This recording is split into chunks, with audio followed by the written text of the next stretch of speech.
चलिए, ये आपको खबर मिल रही है फिलहाल अपोलो हॉस्पिटल्स की। मेरे सामने नतीजे आए हैं शायद हिंदुस्तान एरोनॉटिक्स के। मैं आपको स्क्रीन पर दिखाता हूँ क्या क्या नतीजे आए हुए हैं, लेकिन तब तक स्क्रीन पर आप इस स्टॉक को देखिए। जी हाँ, रेवेन्यू आपको आता हुआ दिख रहा है फोर्थ क्वार्टर का 10,323, जो कि मुकाबला था एक साल पहले 10,154 का। तो आपने रेवेन्यू बढ़ता हुआ देखा है। और फोर्थ क्वार्टर नेट प्रॉफिट है लगभग 1241 करोड़, बिल्कुल बराबर फ्लैट है, लेकिन एस्टिमेट था 1188 करोड़। तो आप ये मान के चलिए वहाँ पर आपको एक बीट आती हुई दिख रही है, कम से कम टॉप लाइन पर और बॉटम लाइन पर भी। फिलहाल 741 रुपये 46 रुपये फिलहाल मुझको ट्रेड करता हुआ दिख रहा है स्क्रीन पर। तो नतीजे शानदार हैं, अभी आपके स्क्रीन पर अपडेट होते हुए दिखेंगे। मेरे पास इधर बीएससी पर मुझे फिलहाल नतीजे आते हुए दिख रहे हैं 7% ऊपर 750। आपकी राय आशीष चतुर्मोता साहब इस ब्रेकआउट पर? शैल जी, कौन सा स्टॉक कहा आपने? हिंदुस्तान एरोनॉटिक्स 750 रुपए। बिल्कुल। जी, तो इसका मैंने चार्ट देखा शैल जी, और अभी इसने फ्रेश ब्रेकआउट दिया है करीब 5 दिन के कंसोलिडेशन के बाद में। और आज जो एक्शन है उसमें वॉल्यूम ने भी पार्टिसिपेट किया है, जो कि पिछले 4-5 दिनों के वॉल्यूम से काफी सिग्निफिकेंटली हायर है। मेरे हिसाब से इस रिजल्ट पे शायद स्टॉक के अंदर जो अपमूव है वो 800-810 तक आता हुआ देखने को मिल सकता है। नीचे में 725 इस पे एक ब्रेकआउट हुआ है, तो उसके नीचे का स्टॉप लॉस रखिए 725 के नीचे का, और 800 रुपए तक की अपसाइड इस तेजी के अंदर में हिंदुस्तान एरोनॉटिक्स के स्टॉक के अंदर नजर आ सकती है। चलिए, 2-3 जो परेशानियां फिलहाल भारत की चल रही हैं अपने पड़ोसियों के साथ, वो हिंदुस्तान एरोनॉटिक्स के आगे आने वाले भविष्य के लिए बहुत ही अच्छा है। आपने 2 ट्रांजैक्शंस होते हुए देखे हैं।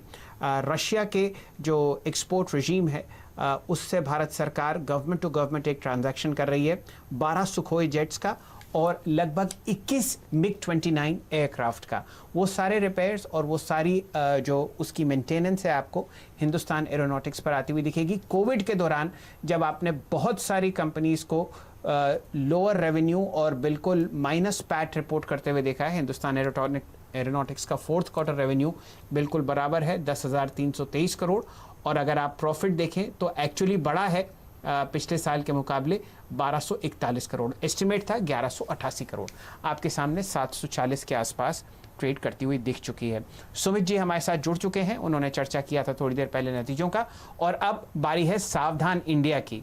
4 महीने के हाईएस्ट लेवल्स पर आपको हमारे बाजार ट्रेड करते हुए दिखेंगे, और जो 52 वीक हाईस की लिस्ट है उसमें कई स्टॉक्स ऐसे हैं जिन पे चिंताजनक दृष्टि रखनी चाहिए। कौन कौन से ऐसे स्टॉक्स हैं वो आपको बताएंगे सुमित जी, और साथ ही साथ आप देखिए क्या क्या उनके पास फिलहाल है। सुमित जी बताइए।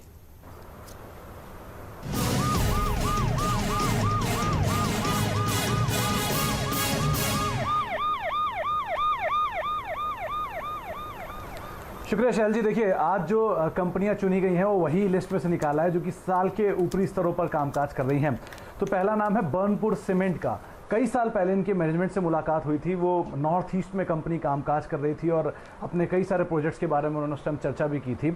करीब करीब 55 रुपये का इसका उस समय के आसपास का हाई था, और अब 2 रुपये 2.5 रुपये के स्तरों पर शेयर कामकाज कर रहा है। करीब 375 करोड़ रुपए के आसपास का कंपनी पे कर्ज है, और 40 करोड़ रुपए का ये ब्याज भुगतान करती है। 13 करोड़ रुपए का घाटा है, और 19 करोड़ रुपए की मार्केट कैप है। ये 4 आंकड़ों से आप क्लियर हो चुके होंगे कि इस तरह की सिचुएशन कितनी खराब है।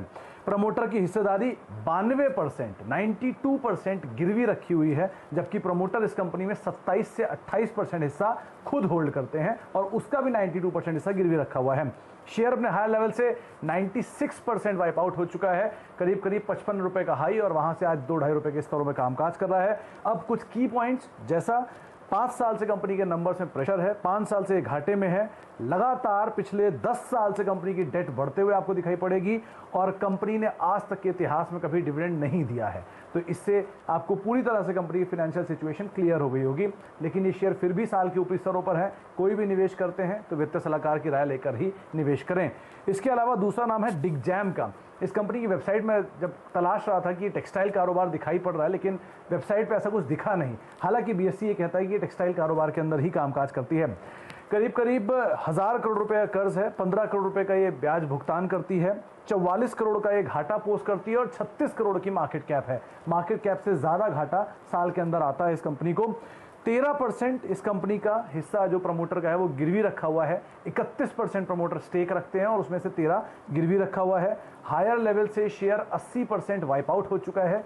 20 रुपए का हाई था और बहुत लंबी हिस्ट्री नहीं है, 2014-15 में ही ये हाई था, वहां से शेयर इतनी जल्दी इतना करेक्ट हुआ है।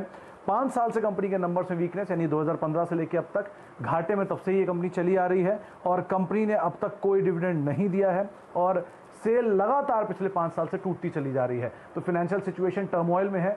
कोई भी निवेश करते हैं वित्तीय सलाहकार की राय लेकर निवेश करें। ये दोनों ही शेयर अपने साल के ऊपरी स्तरों के करीब ही कामकाज करें, इसलिए ध्यान से संभल कर यहाँ निवेश करें।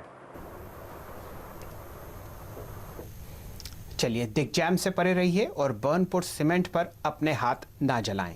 फिलहाल वापस आपको स्क्रीन पर लेके आते हैं और आपको हिंदुस्तान एरोनॉटिक्स का स्टॉक प्राइस दिखाते हैं। नतीजे थोड़ी देर पहले डिस्कस हुए थे।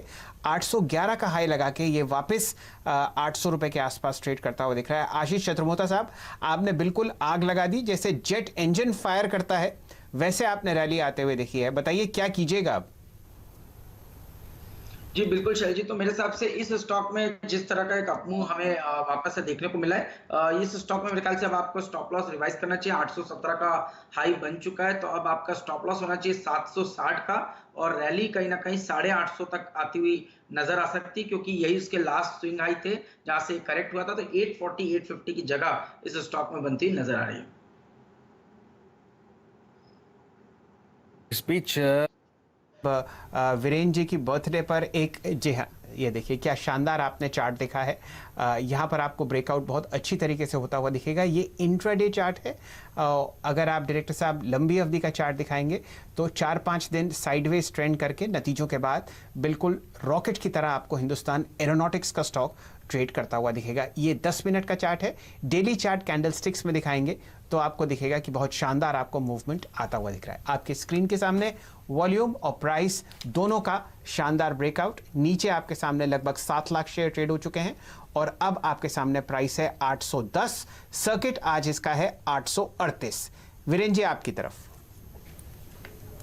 जी हाँ, तो इसका मतलब कुल मिला के शैल जी ये 2020 के हाईएस्ट क्लस्टर की तरफ हिंदुस्तान एरोनॉटिक्स अब जाता हुआ। तो शानदार move post quarterly numbers, Q4 के नंबर्स के बाद, और जो भी डेवलपमेंट रिसेंटली अगर आप देखें जो सीमा पर हो रहा है उसके चलते मद्देनजर बाजार इसको एक एडवांटेज और दे रहा है। और कुछ स्टॉक्स को देखिए, कोटक अब एक क्लियर कट विनर है। हालांकि इस वक्त 2 स्टॉक्स जो है ना वो बैंकिंग स्पेस से डोमिनेट करते हुए, एक प्राइवेट स्पेस से कोटक है डे हाई, और कोटक की ये समझ लीजिए कि ये पिछले मार्च, अप्रैल, मई, जून की ये सेकंड अच्छी क्लोजिंग होगी। दूसरी अगर आप देखें इस जोन की क्लोजिंग होगी, क्योंकि ये इसी ट्रेजेक्ट्री में अगर क्लोज होता है तो।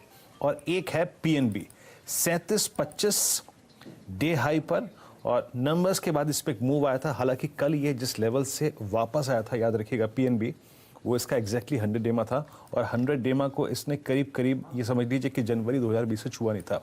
तो उसको फिर से रीगेन करने की कोशिश करता हुआ, और इस स्ट्रेंथ के पीछे क्वार्टरली नंबर्स भी खड़े हैं, याद रखिएगा। आशीष, पीएनबी पे आपके कमेंट्स क्या होंगे? कोई ट्रेड नजर आ रहा है आपको जून की सीरीज के लिए किसी स्टॉप लॉस के साथ? देखिए पीएनबी ने भी आज